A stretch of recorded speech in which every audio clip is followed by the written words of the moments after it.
right now leaning towards Trump, but I haven't made a decision.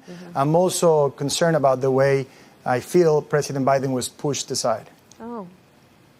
A poco tiempo de las elecciones. And so close to the elections, I believe these are extraordinary circumstances. Given how close we are to the election. So, la pregunta, Mario. And Mario's question. The question, Mario.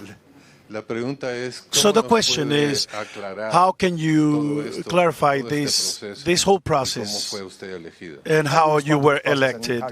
Sure. And first of all, thank you for being so candid and allowing me to answer the question. Thank you. President Biden made a decision that I think history will show was probably one of the most courageous that a president could make, which is he decided to put country above his personal interest. And he made that decision. He within that same period of time, supported my candidacy and urged me to run. He and I have been partners for the last 4 years as his vice president, to him as the president. And I am honored to have earned the Democratic nomination.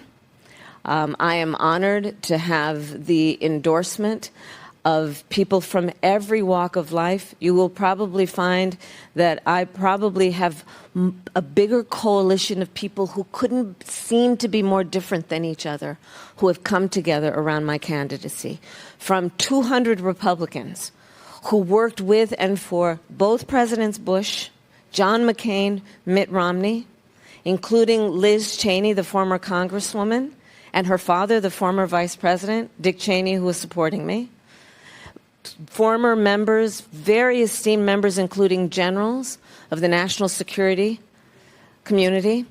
I have the endorsement and support of Alberto Gonzales, most recently, who, of course, was Attorney General. I have the support of people from every background, and I believe this is the reason why. It is incredibly important, and I know you, and I can see you are a patriot, that we have the President of the United States who honors the oath that they take to support the Constitution of the United States. There is a huge contrast in this election. Donald Trump has said he will be a dictator on day one.